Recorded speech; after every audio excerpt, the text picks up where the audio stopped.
I am running off the rails here. I am not organized this morning. That is for sure. Good morning. It's my less than organized morning. I thought I was doing good, and all of a sudden it was like, all of a sudden I was way behind schedule and just trying to figure, oh my God, this hasn't done, and I'm trying to get things turned on and just not having an easy time of it. Hang on a second. There we go. Yeah, just kind of running around like a kook this morning. I don't know if it's because I've just got other stuff to do or whatever, but I am not where I would like to be at this point in time, which is like kind of like getting into things. But anyway, that's okay. Let me turn this on and pause that. So I know that I've got audio. I have to do my my channels here, which I've been really good about getting these up and running, but today not so much. I don't like doing this in front of everybody. I like to be ready to roll when the camera goes on, but I'll be darned, sometimes I just don't get it in the right spot. All right, pillow people go away. Why do I have pillow ads on my YouTube? I don't understand that either. But I do know I need to silence that and make my windows the right size. And Twitch, are you on yet? Twitch is on too. So let me get all the windows pulled up and everybody in the right spot. So all I have to do is kind of pull my windows down so that I can have them in separate spaces. Everybody knows the routine by now. I talk about this every time. So just getting my stuff lined up the way it's supposed to be, moved over. Chat windows are now visible, except, wait, hang on, I got one more. I got to do YouTube. To YouTube, although I never seem to get YouTube chats, but whatever the case is, I do have, let's see, YouTube and Facebook and Twitch. So all the chats are up. So whichever platform you're watching me on, first of all, thank you if you are watching. Secondly, you can chat. You can throw something in there. It is actually all live. So if you have a question, please feel free to throw it into the chat. I will monitor the chat as best as I can.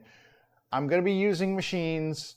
I'm not going to be monitoring chat while I'm using machines because I enjoy my digits. I like keeping them where they are, and I don't want to pay any emergency bills today. So I'm not going to be like always watching the chat to see if somebody comes in to ask or say something or whatever. I do check back on it periodically though, because I do like to, give the opportunity for people to ask questions or make comments and interact with me. I really enjoy that, but I have to do so at a thing. I know people who like have chats and stuff while they're doing gaming and things like that. It's easy because they're usually right here on their game and they have a monitor right here and they can just look and then come over and look and come over. So it's really easy to keep an eye on that chat window. For me, not so much. I have to come back over, wake my computer up and everything else. So, oh, Shabazz. Hey, Shabazz, how you doing? See, chat's already up. But anyway, so I try to keep an eye on the chat and I will interact as best I can. But like I said, fingers first. So, and today we're going to be doing a lot of planing. Yesterday I spent the day just basically using my my Earlex spray station and spraying a table that I made a little while back. So I was doing a lot of lacquer spraying yesterday, and that worked out really well. Today I'm waiting for the remnants of Hurricane Ida to blow through town. So we're supposed to get dumped on with a lot of rain and some wind. Is what it is. Little flooding in some areas, not in my area. My area doesn't flood, but tomorrow is supposed to be beautiful, and I'm looking forward to beautiful weather tomorrow. So, but in the meantime, I've got a ton of boards over here, and you can see them all kind of stacked up. Last time we were in the shop, I cut all these down to a starting width. It's just some of them are a little over 3 inches, some are right around 3 inches. 3 inches is what I was shooting for, and then I will get their final size once they are planed down. But all of these boards are going to end up being 3/4 of an inch thick. That's my working thickness, is 3/4 of an inch for all of my lumber. and I started them all on the jointer. So when I jointed, I got one flat side. So this side is flattened, and then I do one edge. I put this side against the fence, run it through, and get one edge that is square. So I now have one square edge and one flat side here. And that allows me to now throw these into the planer and get them down to size. Once they're in the planer, I could either do the planer first or the table saw, because once you have two square sides, you can get them down to their final width. I usually do the planer first, get them down to the thickness, and then do the final width on them. But I have a lot of different boards here to take care of. I've got, what do I have here? I have cherry. So this is all cherry right here. And I also have, I'll just kind of slide these around. I also have some white oak. So these are white oak boards right here. They're really pretty. They got some nice, these are not quarter sawn. I usually use quarter sawn. Quarter sawn, you get these really cool things called medullary rays. I don't know if, is this camera on? Yeah, it is on. So you can see on the side here, this, because the edge is now, this is what a quarter sawn board would look like on the face. You get these really cool, I don't know what the heck, they're called medullary rays, and they have to do with the way that the tree distributes moisture and things like that. But you don't see them in rift sawn or flat sawn or anything. They only pop up in quarter sawn, and usually only in certain species of wood. Oak is one of those species, and they look really cool. But anyway, this is flat sawn. So this has just got those nice cathedral patterns in it. So I thought I'd do some stuff with that. And what else do I have here? I have, oh, this is really cool. This is hickory. So this is my first time making a base in hickory. I've done some other stuff in it, but hickory is a very rustic looking wood. It's got just kind of all kinds of cool things going on here. I haven't figured out yet how I'm going to finish this stuff. And it depends, but I love this. This is like heartwood and sapwood, I guess. But this stuff is really, really, it's hard, very hard wood. I think the hickory is probably harder than the oak. I would have to look it up on a Janka hardness scale. But I think it's harder than the oak. And then what else do I have? Oh, and then I have some walnut. So this is, I'm making a base for a friend for his mother's sewing machine. She passed away a few years back, but she is a really sweet woman. And he found her sewing machine and said, "Hey, is this something you make a base for?" And I said, "Yep, it actually certainly is." So I found this cool. It's got a really cool, like, look at this. It's like a little crotch grain right there. It's got some feathering going on and stuff. So that will look really, really nice. And then anything else in here? Lots of cherry. Like I said, I've got the oak boards. I've got a lot of that hickory too. So these hickory boards have already been flattened on the plane because they're not down to thickness, but they've already been planed on both sides because I was using this board for a sign that I made on the CNC machine, but it needs more work. This is another piece of the hickory. This is the raw hickory, the rough sawn. So you can see this is all rough sawn stuff. So none of this has been cleaned off. This side has been. So this side was done on the jointer. Really, like I said, just some really interesting grain and stuff going on in the hickory. So kind of excited to be working with that. And yeah, so that's what I've got in terms of the wood. Now, in terms of planing, I've got to get all these things down to 3/4 of an inch. Some of them are really thick. The hickory boards are very thick because I had to start with, when I bought the wood, I normally get what's called 4/4 wood. If you're not familiar with how you buy wood in rough format, that's sold in board feet, and you buy it by the thickness, which is in what they refer to as quarters. So 4/4 would be 1 inch. It's 1, 2, 3, 4/4 makes an inch, right? So they did not have any 4/4 boards in hickory. They had 5/4 boards. And I was like, well, I really want to try hickory, so let me get one. But that means this is a very thick board. And by thick board, I mean 5/4, which is 1.25 inches. And this needs to be 3/4 of an inch. That means I have to take half of this thickness away, which is really kind of a pain in the butt to do on a planer. That's a lot of wood to remove. I mean, think about it. This thing's gonna be half the thickness when it's done.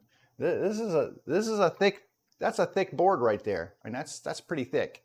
And you can imagine taking half of that thickness away with a planer. It's almost worth it for me to resaw this stuff. I just don't know how well this stuff will resaw because it's really super hard, and I don't know that my bandsaw would do that. I could resaw this on the table saw. And if you've ever seen resawing wood on a table saw, basically you run the saw through on edge. So instead of, you know, most boards are run through flat like this, right? But when you resaw it, you raise the blade up to a little less than half the thickness. And then you turn the board upright, you run it through, you run your blade through the middle here, and you take a slice out. Then you flip the board over, you run it through again, and that is, it leaves just a little teeny strip of wood in the middle holding these two pieces together. Then you can run that through your bandsaw and separate the wood out, and then you have a much thinner piece of wood. I might have to do that with this stuff because that's a lot of thickness to remove. And I might remove like a half an inch of this stuff that way. The only thing that I have to take into account is that I have one square side, but to do this, I would have to basically run it through the saw flat like this and square up this other side so that I have, when I run it through this way and then I flip it over, I have another square side. So I'm not going to have a canted piece of wood that I'm trying to cut down like that. I'm really thinking that's what I'm going to do with this stuff because I do not want to, I mean, that's a lot of dulling on my blades and stuff, and I don't want to go there. So I think, yeah, these boards are not that big either. They're maybe, I don't know, is that 1, 2, 3, a little over 3 feet long.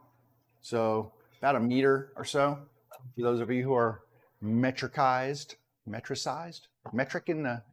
your way of doing things. So I've got 3 of these boards that are that thick. And then I've got 3 shorter ones that have already been flattened down. So these I don't mind running through the plane, but the other ones, I might take those into the table saw here and do it that way. It's a little bit more work, but it's a lot less work than planing these boards over and over and over again because I only take like a 64th of an inch off every time I plane. It's not that much, and it creates a lot of waste. I think I have a camera set up for my planer. I do. So there's my planer set up, all ready to roll. I do have a roller guide set up here, which you can't see. Let me see if I can get this widened out just a hair so you can see what I'm doing. I'm having to step around everything here. Let me widen out just a little bit here, boop, on the camera. So you can see that roller.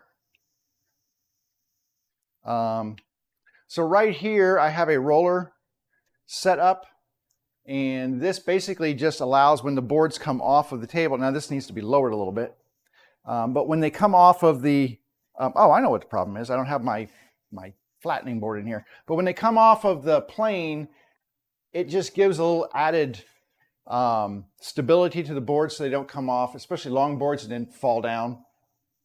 It allows me to kind of continuously feed boards through.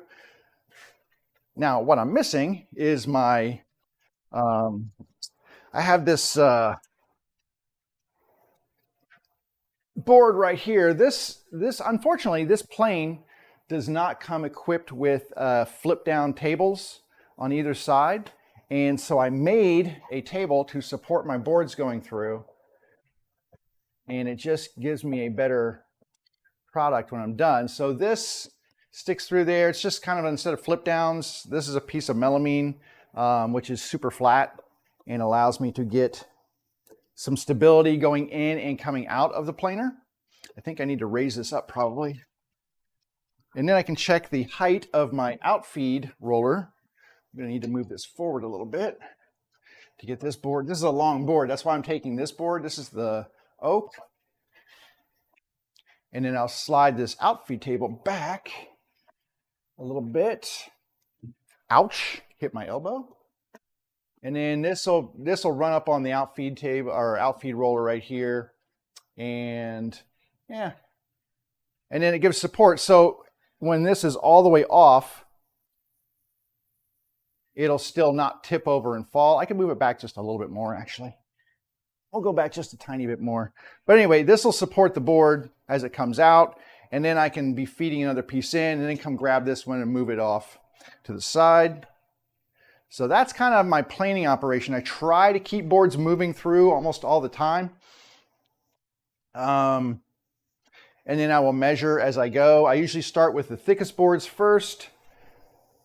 And then as I get down to smaller thicknesses, I start feeding in the thinner boards. And the end goal is that all the boards at some point in time will be the same thickness, and they will all get lowered down to the same 3/4 of an inch thickness by the time we're done. And I usually just kind of stack all my boards up here. Let's see. So I'm going to figure out which way to feed these through. So when you're planing boards, there is there's a way you should feed it through for the grain direction so that you avoid tear out. When the blade is digging into the wood, it's going in a circular motion like this.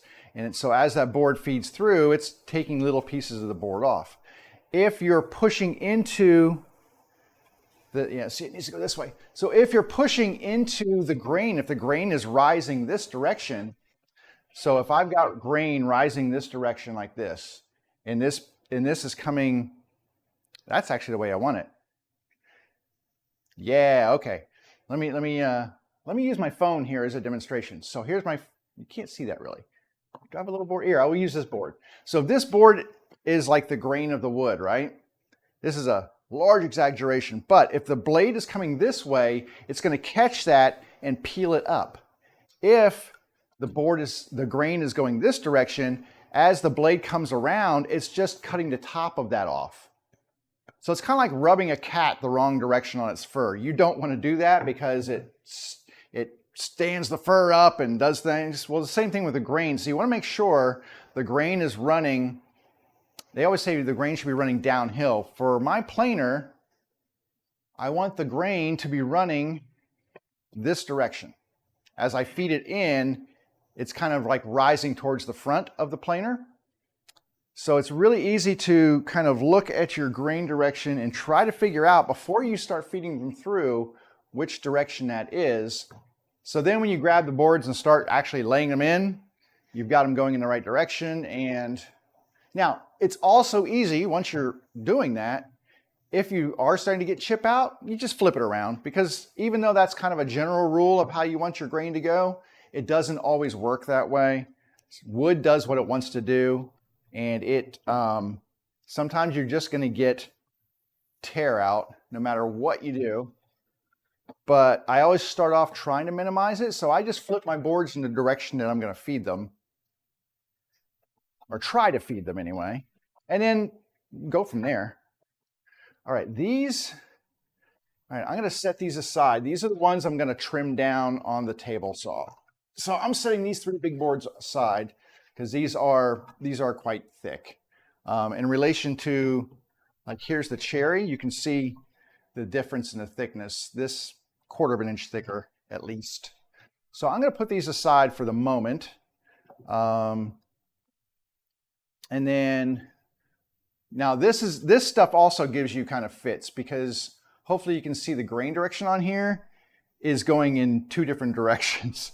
It's because there's a knot kind of thing going on here, and the wood's kind of undulating. So really kind of figured boards and stuff, it's hard to get that stuff right.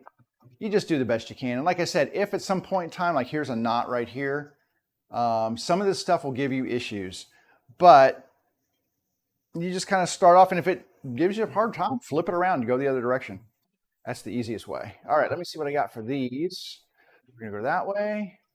And like I said, I'm just trying to find, okay, so this direction. Is that right? No. This direction, yes.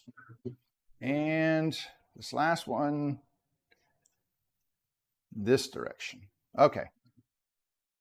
but I've got a flattened side. So the other thing is I've marked on here, I don't know if you can see that or not, but there's a little mark that shows this edge and this face is flat and this edge is 90 degrees to that. I've got those marked. I want to run with the flattened side down. Not really as big a deal with these boards because they've been flattened on both sides, but for all of the rough ones, you know, you want to make sure you've got the flat side down that you did on the jointer, and then figure out which way you want the wood to run. I think we're good here, here, and then let me see if I can find the flattened side. Is this the flattened side? No, see, I've got this one wrong. So my flattened side is here. Here's my flat side. So I want to do it this way, I think. It's kind of hard because sometimes the wood wants to run in a direction you can't get it to go. I think that's the way. And this one, all right. I think I have it all set up here, and I try to get my boards lined up so I can just grab them and run them through. I've got a lot of clamps and stuff over here. Let me move these 2 clamps out of the way. That'll make life easier. Okay. Moving a couple of clamps. I do have my dust collection hooked up on here because dust collection is a key for this thing. This thing creates a ton of shavings, chips, whatever you want to call them. I just emptied my dust collector. I'm going to have to do it at least twice more before I'm finished with all this wood because it's just a lot of wood that we're removing here. So I will have to do this at least twice. I'll have to empty that. But that's okay. One person is dead and another missing after storms flooded an apartment complex. That's terrible. That's a very horrible thing that happened. Wow. In an apartment complex. That's crazy. All right. I need power for this big thing over here. For anybody interested, that's a Harbor Freight. That is a Harbor Freight planer. Nothing exciting about it. It's actually a few years old, and they make a newer model now. Of course, their newer model has flip down tables, but at the time that I got this, you know, this was a big purchase for me at the time. I think this was around $250 or something like that. It does 12 inches wide. I made the little tabletop, like I said, from it. From melamine, and it fits right between the guides there. I don't have any problem with it sliding, with wood sliding off of there. But it does 12-inch wide boards. I probably need to change the blades out because I use this a lot. I would love to upgrade this, but I'm not just going to buy another planer like this. If I buy another planer, it's going to be one that actually has carbide cutter heads and hopefully like a Helix type thing where they're on an angle. So instead of one long blade going across your boards, you've got a bunch of little ones that are staggered and in a spiral configuration, so they kind of slice the wood better. They're quieter, they're more efficient, and if you get a nick in a blade, you just kind of take that one little blade and turn it. You don't have to replace the entire blade. So there's a lot of benefits to them. They are kind of expensive, somewhere between $600 to $700 basically. Ballpark if you're going to get one like that in the same size. They sell them much larger, but I don't have room for them to be much larger. Since my power is limited, I can't really get one that is a 220 because I'm on 115 volt here in my house. And yeah, running a 220 line into my garage would be costly to say the least. Anywho, all right, I'm going to run this board through. Just as a startup. Actually, hang on. I'm going to do one thing first. Because if you remember, I said I start with the thickest board. So the first thing I'm going to do is get my calipers, find out what my thickest board is. Because that's the one I want to start with. I don't want to have to keep raising and lowering the planer to accommodate different boards. So I will start with the thickest ones and get them down to size. And then I will, from there, I will just start feeding boards through as they get closer to the thinner boards. So let's see, these oak boards, let's see, that's 25.5 mil, 25.26. So this is the thickest one here. Okay, so the cherry boards, oh, let's see, this one's 26. Let me put this one over here. This one was thinner, 25.4. So these are all about the same. 25.93. So this one's a little thicker. The oak boards I know are not the oak, the walnut boards I know are thinner. So, okay, 25.89. 26.8. Really, right in the middle. That's really fat. 28. Wow. I would not have seen that coming. So this walnut one needs to be over here, but then this walnut one much thinner, 24. And then these 26, 26, and probably 26, right? Yeah, because these have already been planed. So let me find my 26 boards in here. Where would that be? 27, 26, 9. So probably right in the middle of these. All right.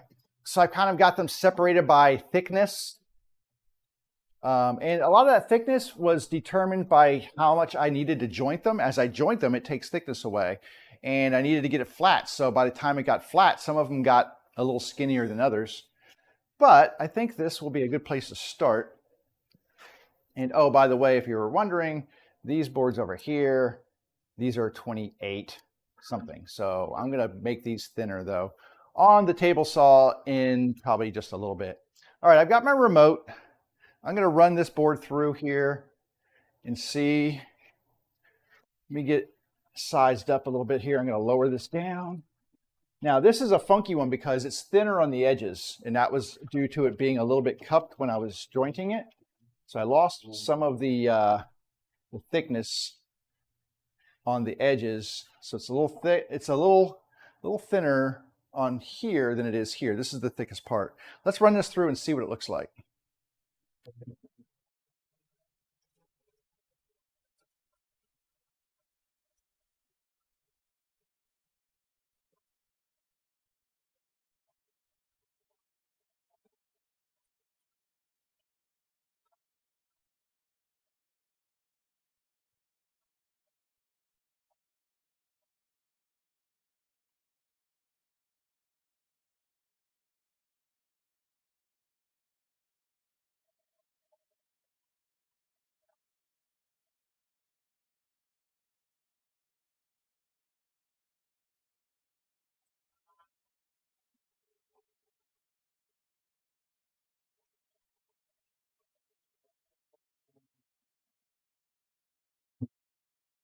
So just to be clear, what I'm shooting for is to get any cutting at all on the surface. I don't want to cut really deep in. I just want to get a really light cut on part of the board. And that lets me know I'm really in the right general area. A lot of these were pretty close. Let me check that again. How thick was that? So 27, 26. Okay. So all these other ones probably won't contact, but I'll start running them through in just a moment.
So I think all the boards, even if they just barely touch the blade, they still, like this one just had a little bit that actually was thick enough to contact that blade.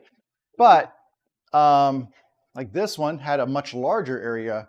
You can see where it kind of came right through here. So this part was higher than this part. And that was really what I was aiming at. Even this one right here, there was just a little bit right here that got cut off. But I wanted to get the boards positioned in a way that now as I start running them through, I will be taking, it will be contacting each of these boards, and sooner or later they're all going to look pretty flat on one edge.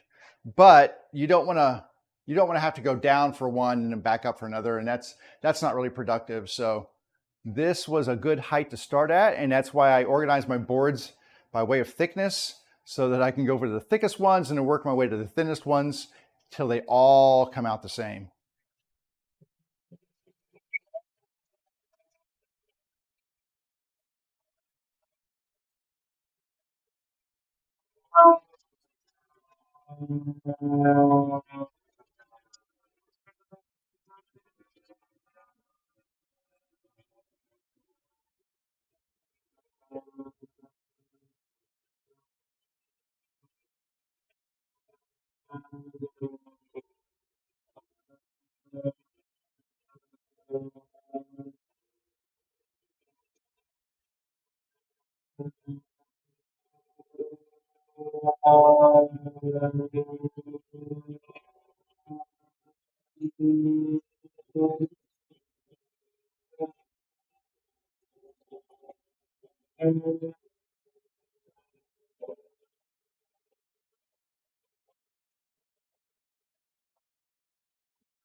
So these boards right here, I ran them through like this. I'm going to flip them around and run them the other direction because I don't know if you can see this in here. See all that in the, hang on a second. Right in here, this is, I'm trying to get it so you can get a little nice look at it. All of this is tear out right here. It's just tearing this wood out of here. So I'm flipping the boards around, see if they'll run through a little bit better from the other side. I don't know if they will or not. I'm also going to save these for last when I run through, just because it's easier. Why did I run this through this side? This side. Okay. Anyway, I don't know that it's going to make a difference running these boards through one way or the other. It just may tear out and I might have to clean them up with a hand plane. Some wood is just like that. So we'll see. Anyway, keep going.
Okay, so for those who have stuck around this far, I like to take measurements every now and then just to kind of check my progress.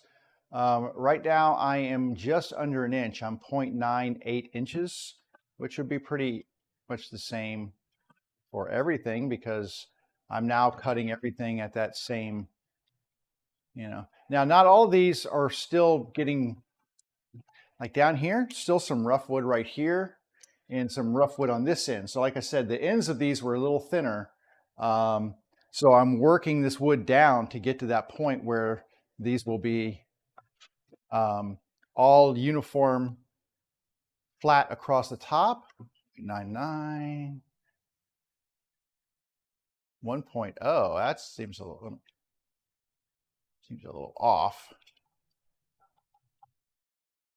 Yeah, 1.0. Now, one thing I notice, let me check this side of the board real quick here. Yeah, 1.0. One thing I notice is as I'm making a cut, it's almost like it's raising the bit up a little bit, or that blade. It starts off a little lower for the first pieces, and by the time I get to the ones at the end, they seem like they're a little higher than the ones, or a little thicker. So I don't know if it's like just the way that I'm having to push it through. Also, I do know that the harder the board, the less material it can actually cut. And so it does not remove as much material on the super hard boards as it does the softer boards. So like the cherry boards usually end up a little thinner than like if I'm running through an oak board or a walnut board for whatever reason. Probably because the teeth can't bite in as deeply, but yeah, that's a thing. Let me just check the computer here real quick. And I'm gonna check my dustbin because like I said, this thing will get full. I'm doing pretty good right now. It's about half, but we're removing a lot of wood when we run these things through. And I'm not even getting the whole board yet. Once we start removing from the entire surface of the board, I will definitely have to consider emptying that bin. Oh, weather alert, tornado watch. That's always exciting. Tornado watches.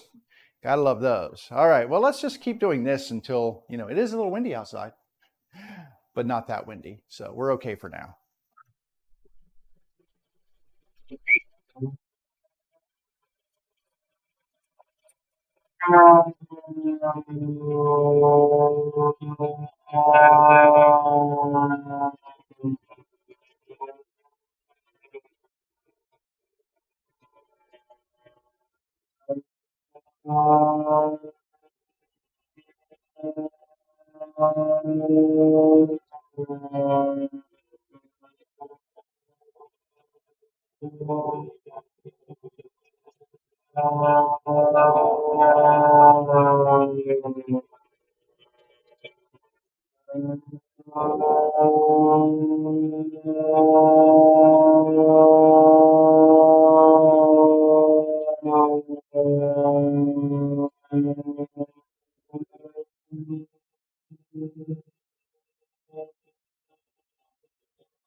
I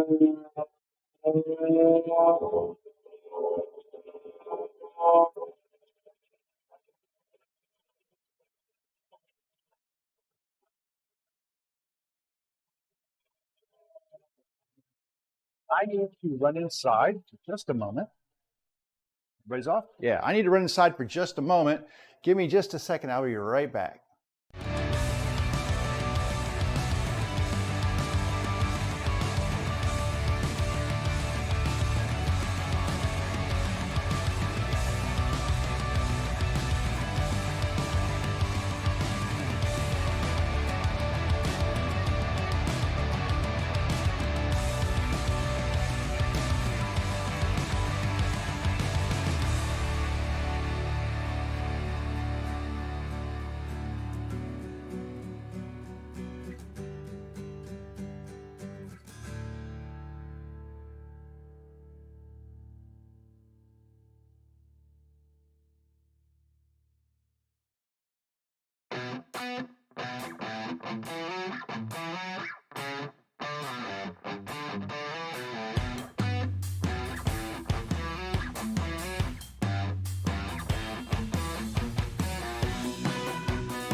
Okay. Oh, sorry about that. I had to go say goodbye to my son. He's leaving for work. And I just like to make sure he gets off okay. It's not like he's like, he's not a young man, but he's 21. And, he's still my boy. So I like to check in on him, make sure he's okay. All right. Speaking of being okay, we need to get these things okay. This one is almost completely flattened. And 0.97. So you can see we're taking off like a hundredth of an inch or so every time. 0.96. 0.966. So about a hundredth of an inch every time I turn that crank, which, takes a while to get down to the size we need. But there's nothing fast about this process. If I had a heavy duty industrial planer, I could whack off a whole bunch of wood at one time and then do much lighter cuts as I got close to the finishing thickness, but my plane does what it does and I don't push it. I make sure that it's, oh, wow. Okay, tornado warnings for Culpeper, Madison, and Rappahannock. So that's not near me, that's south of me. So we're in tornado watch. I'm going to keep an eye on this because that is, even though this isn't it's not even, I don't even know if it's not even a tropical storm state now, but when you come up here and you hit all of this moisture that we've already got in the air, and we've got the Appalachian Mountains off to the west, and it mixes up with things, we get some big thunderstorms sometimes. So spinning all of this activity from the atmosphere, and you can be ripe for some ugly stuff. So actually, I'm gonna have my phone a little closer to me just so I can keep an eye on any alerts popping up, because I can't necessarily hear them, but if I see them, if there's a tornado warning, the live stream is over. Because a warning means there's activity in the area and that could be a possible tornado, and it's time to go down to the basement and hang out down there for a little while. So that will be my plan. But let me check. I tell you what, let's just check the radar here and see what it looks like. And yeah, it looks like that. So all of this, I'm down in this lower area down here, and all of this spinning crap is kind of like, that's where the bad part is, where you get the wind and stuff. It looks like most of it blew north though. So I think we're going to be kind of lucky where I am in terms of precipitation. But even still, I'm just going to keep an eye out because, well, bad things happen.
Okay, I just discovered something very disturbing about my planer.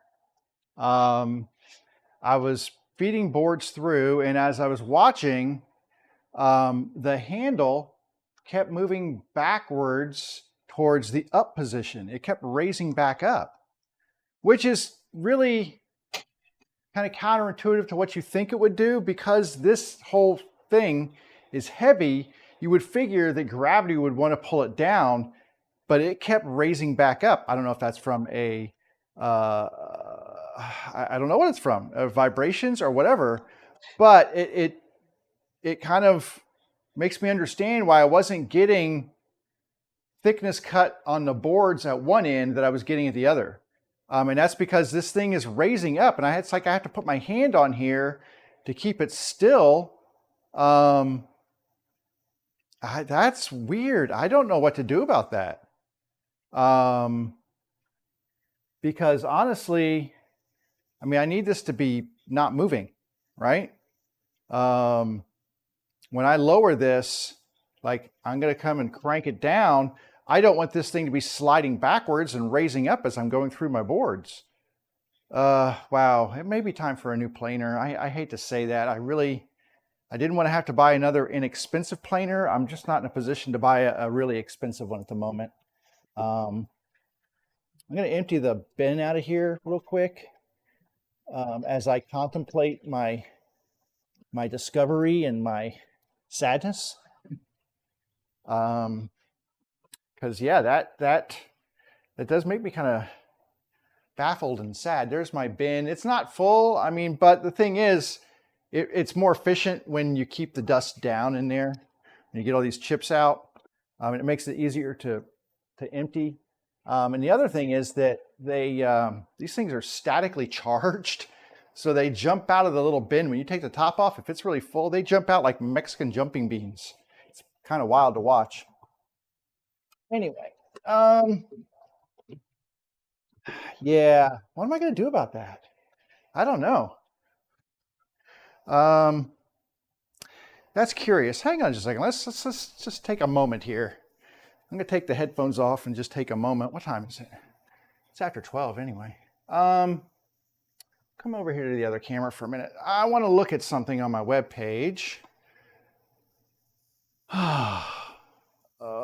So I'm going to pull this back up. Make sure there's no flash floods. I know, flash floods. Okay. I'm going to go here. I'm just going to open a tab and I'm just going to look at something real quick. Harbor Freight, just because it's Harbor Freight. I actually have a coupon for Harbor Freight, I think. Or Labor Day, maybe, or there's a huge sale or something. I don't know. Allow. And inside track deals. Everyone saves Friday 9/3 through Monday 9/6. So it's Labor Day, right? Oh, see if you're pre-qualified to get there. Oh, okay, 10% off. No, I don't want any of that. But I'm going to just look at their tools real quick and see They used to have them under woodworking, but they kind of redone their website. If you've never been to Harbor Freight, I mean, it's not a bad place to be, but you know what? Let me just type planer in here to the search instead of figuring out where they actually keep this stupid stuff. Thickness planers, planers. Well, they have hand planers too, so you kind of get the whole bag of donuts there. So, wow. Ooh. So, this is what I don't like. So, a 15 amp, 12.5 inch portable thickness planer that's a Bauer, that's the brand name, right? Bauer is $360. $360. I mean, that's a lot of money, right? For a standard straight blade. I mean, this doesn't even like, these are straight blades. This isn't for, you know, a DeWalt or anything like that. This is a Bauer, a third party kind of thing here. So, all right. I'll tell you what, just for giggles, Home Depot, just because I can. Let's look up, yes, you can use my, here, remember where I'm at, please. Not that it matters, because it's not like there's locality discounts, but, and even when I say use my location, it gives me someplace in Maryland. I live in Virginia, so even that's not correct. That's not my store, you doofus. Doofus website doesn't even know where I'm at. Yes, that's my store. It's always my store. It's the one I always select. Why can't you remember that? Let's see, planer. Just gonna look up planer and see what they've got for planers here. So what I would really like to get is the big giant 15 amp DeWalt massive thing that does like a 13 inch, and it's huge and crazy expensive. That's like $600. I could get one that's more this size that is a DeWalt for $399. So for $20 more, I can get a DeWalt over a Bauer. And that one actually comes with, it has 3 cutter heads, and it comes with a 24-inch tote organizer, toolbox, right? By the way, a jointer, like the one I have, but a new version of that, I have a rigid, but there's a newer version, which is a 6 1/8 inch jointer, is $800. Whew, man, tools, I tell you. Here's a rigid 13-inch planer for $460. Why is that any better than the DeWalt? Well, it's a 1/2 inch more thickness, but that's about it. They got a Ryobi 12.5 inch for $330.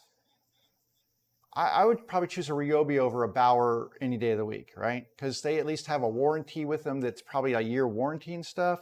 But the really nice DeWalt 15 amp, 12.5 inch, $500. So what's the difference between that one? It's really weird. They've got 2 different ones. That's the 734. It's the same model, but it's listed twice. One for, that's so weird. Why are websites weird like this? All right, and just to kind of look, I'm just going to go to Lowe's just because. Although I talked the other day how Lowe's has kind of fallen out of favor with me. It used to be my favorite big box store to go to. Now, not so much. At least my local Lowe's kind of sucks. They've gone downhill in the past 15 years or whatever. Let's see. So they've got the DeWalt benchtop like this one over here for $500, and they've got the big giant silly one for $630. They've got a Craftsman for $370, which looks exactly like the Bauer, and it probably is the exact same one as the Bauer. And if you didn't know this, Lowe's has become the new home to Craftsman tools because there are no more Sears stores, right? So Lowe's is now the new Craftsman place. There's a Triton Tools. I'm a big Triton tool fan, but honestly, when you're looking at planers, there are certain tools where you're paying for a name because you can look at all of the aspects of that tool. And honestly, aside from a color change and a rebadging, they're the exact same tool across several different lines. I mean, it's from the handles and the gears and the knobs and the switches and everything exactly the same. I'm sure they're probably all made in the same factory in China, and they just rebadged them. But like Triton tools, they're just like $387. But that is pretty much, I would say, the exact same tool. If I have to look at them and see, I mean, it looks exactly the same as this Craftsman, which is $370, which looks probably the same as a Ryobi. So, here's a Jet 20 amp benchtop planer. Dang, 20 amps. That's $900. That better have a thing. Here's a Porter cable, $320. Porter cable, $320, 12 inch. So it's a little thinner. It's about the same size as this.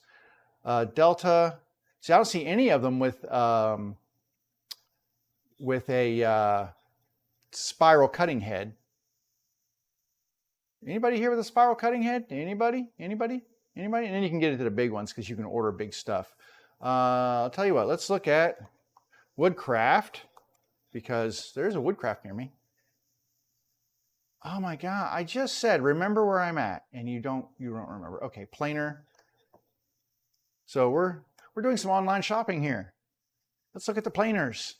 and we're gonna I don't need, now Woodcraft also sells like big giant shop machines, so I would never do something like that. But like a Laguna 12-inch planer, but this has the quad tech, so it actually does have like these smaller carbide bits and stuff, but that's $700. There's a Jet, $900. I think that's the same one we just looked at. I'm gonna click this one and see. Does this one have a spiral cutting head? Does it? Does it? Does it? This has a helical cutter head on it, which explains why it's so expensive. The helical cutter heads are just, you pay for them when you're buying the machine. I mean, you're paying a premium. But the thing is, like if you look at the cost of blades and things like that, over the time, your costs kind of average out a little bit, and the amount of time you save in trying to, have to sand out planer marks and snipe and all this other stuff, it saves time or money over time. Yeah, money over time. That was right. Triton, $400. I was looking for any of them that have helical heads, but I'm not really finding a bunch with helical heads. Okay, here is a Rikon 13-inch with a helical style cutter head. So that's $750. Phew, it's a lot of money, man. That's like selling one of my guitars money. But on the other hand, I'm just telling you, it's such an integral piece of my shop and what I do here, that not having a helical head or not having a good planer is a detriment to my work process. And if I'm going to replace it, I don't want to replace it with the same thing. I don't want straight blades that leave the same marks and everything else. I want to get something, I want to upgrade. If I'm going to get one, I'm going to upgrade. Well, let's go to everybody's favorite shopping location, Amazon, and see planer woodworking. Because, you got to go to woodworking.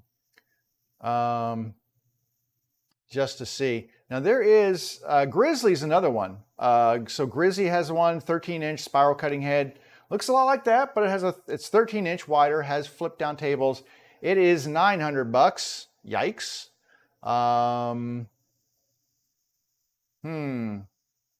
There's one I've never even heard of. Vivor thickness planer, 12.5-inch wood planer, foldable. $420. I didn't even heard of this before. So yeah, you get some weird crap on Amazon. I'm just saying, you gotta watch what you get in here. Moforn thickness planer. So bizarre. So bizarre. Some of this stuff I've never heard of. But here's a Jet helical, $900. I could even the cheap ones, the WEN tools, which are kind of considered lower end tools and stuff, but even those are like 400, and this one's 500 bucks. Holy crap. That's a 3-blade. I'm not sure what the deal is with that one. PowerTech actually makes a, is it PowerTech? I think it was PowerTech that makes a helical cutter head one.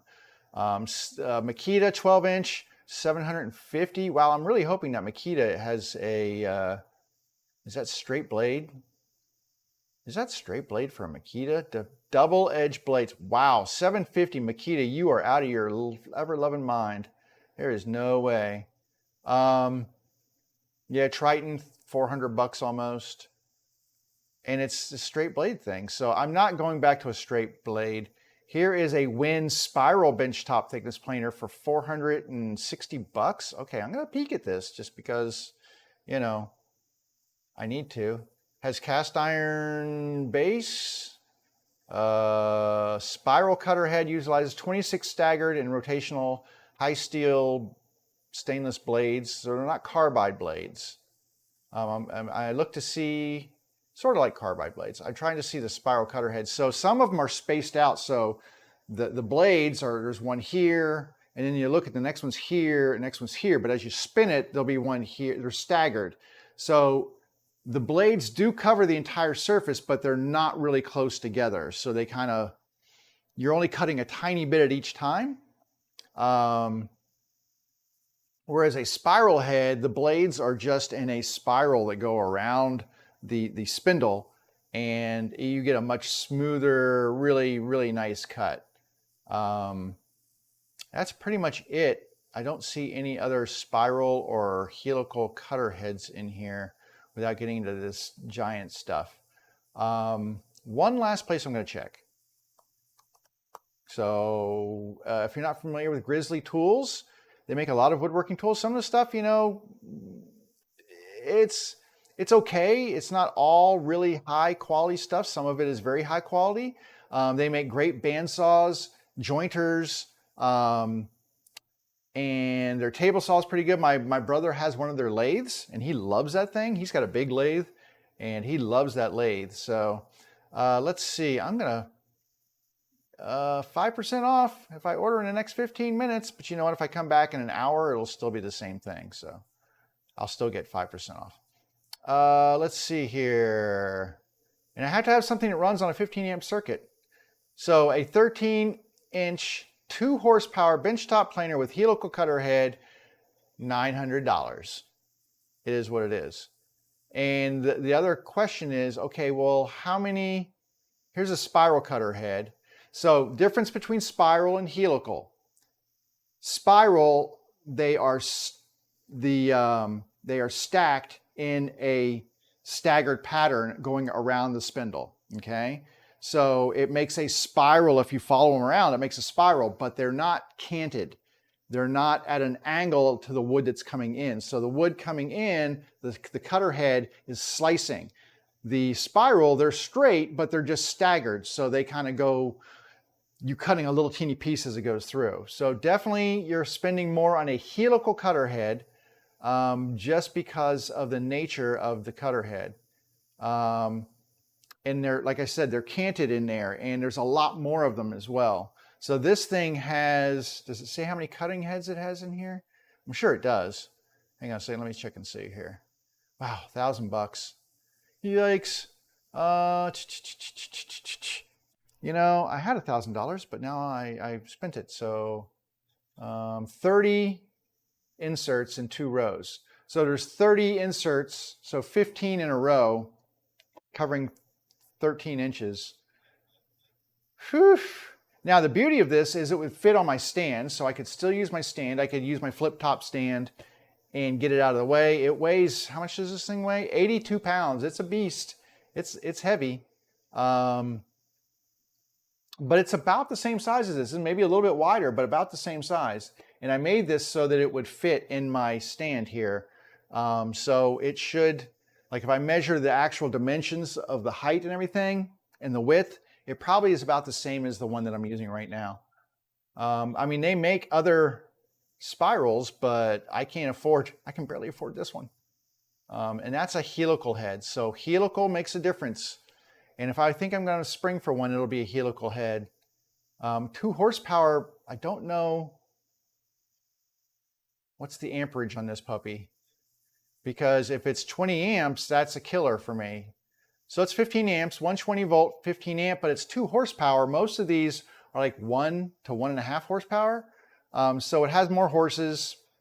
So that could be the next tool for me, I guess. So we're gonna wait and see. Okay, break time over. I've got boards to do, but now I have to watch that stupid handle. And that's kind of disturbing to me that I have to watch that, but it is what it is. Let me get all my windows back in order here. Facebook, come back. There we go. YouTube, come back. So when you're thinking about tools and you're thinking about upgrades and things like that, think about what you, if you're just replacing a tool that, you just want a better tool. Well, what is it about that tool that you don't like, and what is it that you would like your next tool to do? Do you want more cutting capacity? Like if I updated, so I've got a bandsaw here. It's a 14-inch bandsaw. It's okay. It's a Craftsman actually, but it's kind of nice.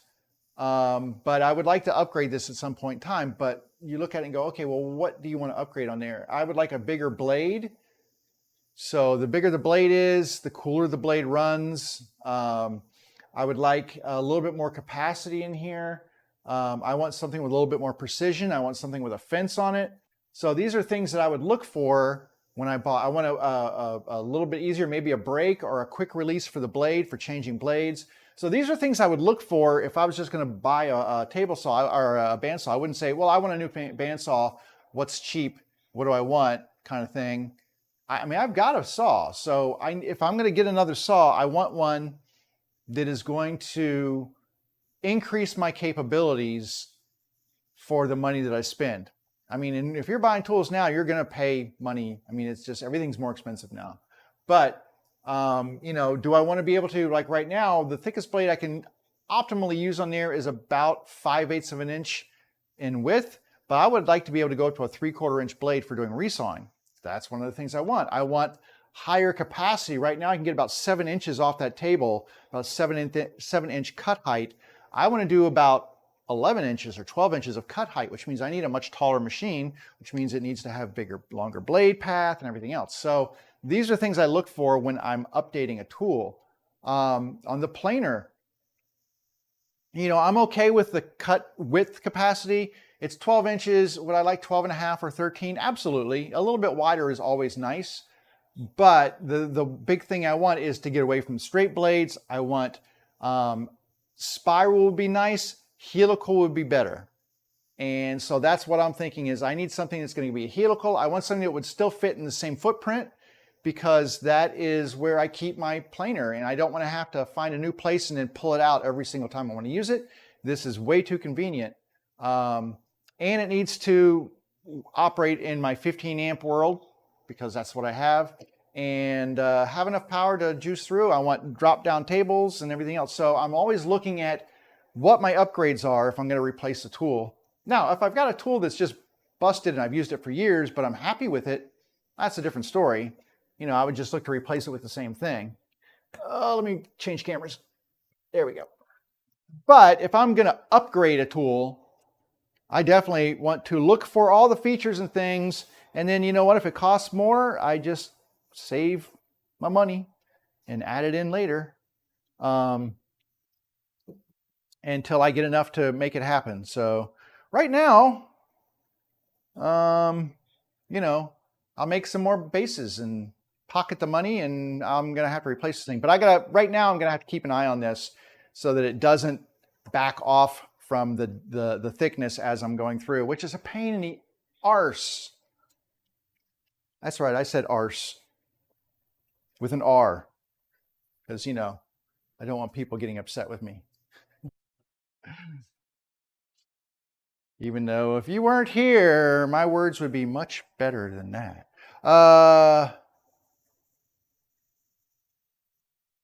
What? Wait, what? What does that say? Oh.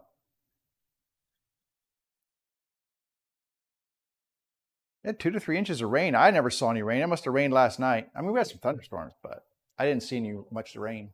All right, let's keep going here.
Uh-oh.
Oh,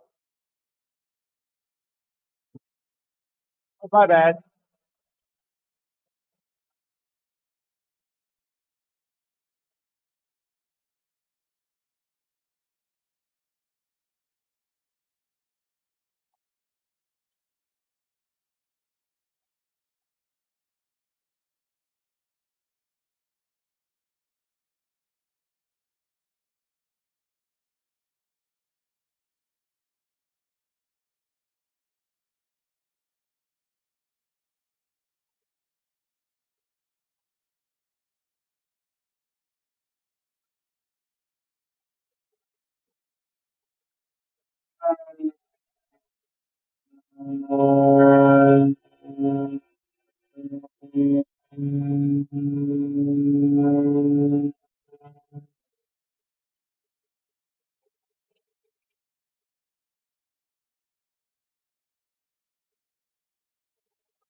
Okay, I am really super close on these boards now. I don't know that I want to go too much more.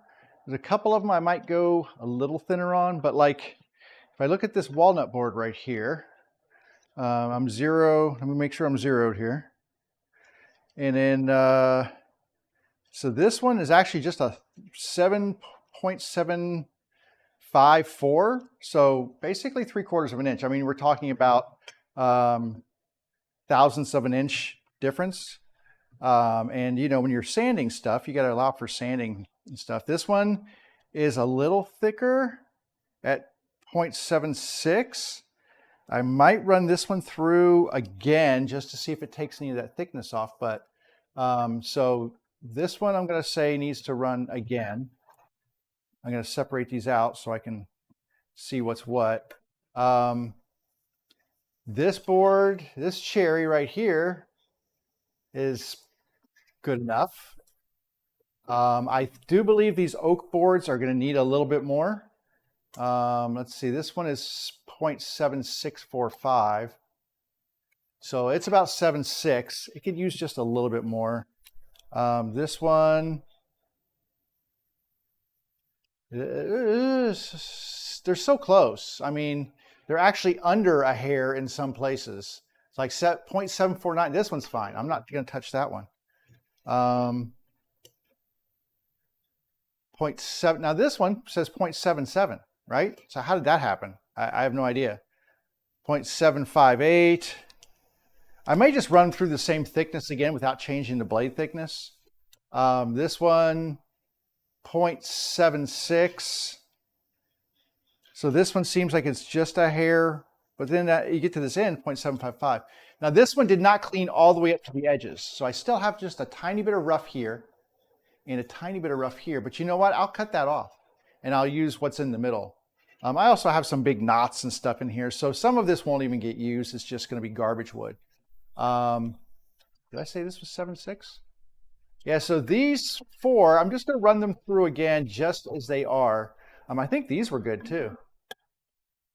Yeah, these are, well, so that needs to run again. 7.6,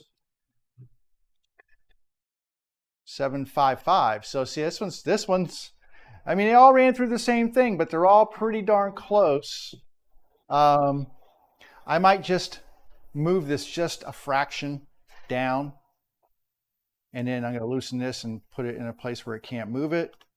And then I think that if you didn't notice, I put a clamp here to keep my handle from spinning back, and that seemed to help a lot.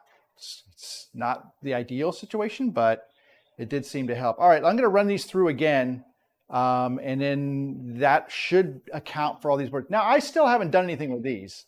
These still need to be, like I said, I'm not going to run these through the plane because this wood, like even running these short parts through, this wood is really hard on my planer. I can tell that just from running it through. So we're definitely going to thin those out on the table saw, the band saw, and then come back over here to the planer. But let me get these things all straightened out first.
Okay. All right, so here's where we are. Basically, I've got all of these boards on this side of the table. All the boards on this side of the table are done. Um, I mean, are they perfect? No, they're not.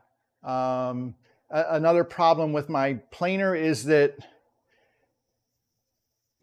it's like if you run it through, you kind of have to almost flip the boards to get them to equal out. And so it's really weird. But anyway, within a couple of thousandths of an inch, they're all pretty close.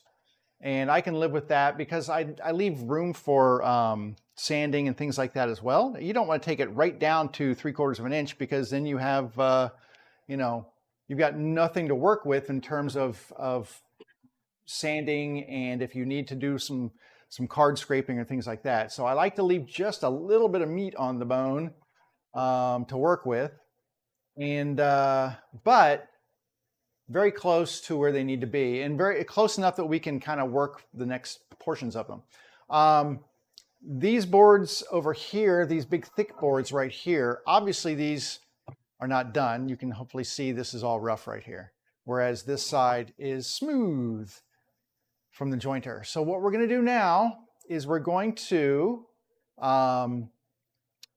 put these on the table saw. We are going to trim off one edge, the opposite edge. This side down here is square to this face. So this side is square to this face. We need to make this side square to this face as well, because when we get ready to trim these down, we're going to have to flip the board. We're going to run it through this way, and then we're going to have to flip it and run it through this way. And we need it to not be off cant from the face. We need it to be exactly 90 degrees square to that face. So we're going to do that, which means I need to do a little shop rearranging here. How's my dustbin collector? Oh, pretty full. So let's do another shop empty here. I'm gonna move these. I'm gonna move this out of the way. I'm gonna take the top off of here, and we can go. Woo, that was full. See, and I just emptied this thing too. That's just how much. Oh. And all of the dust is doing the Mexican jumping bean thing out of here again. I don't know if you can see it. You may not be able to see that, but it's just Mexican jumping bean right out of the thing because there's so much static electricity buildup. But anyway, I'm dumping this again.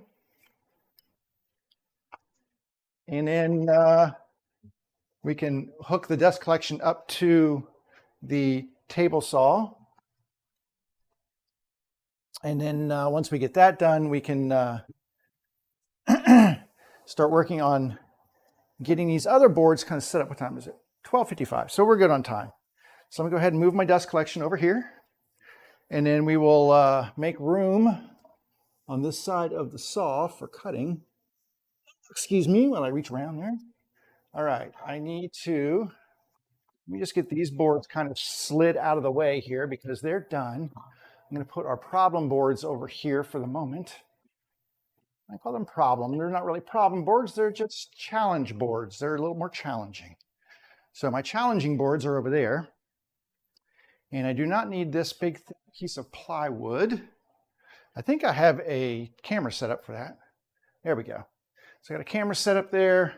I'm gonna move this piece of plywood out of the way. I was just demonstrating something the other day, and I used that piece of plywood to show how you can make a jointer out of your table saw. I will need to make some room here for these boards.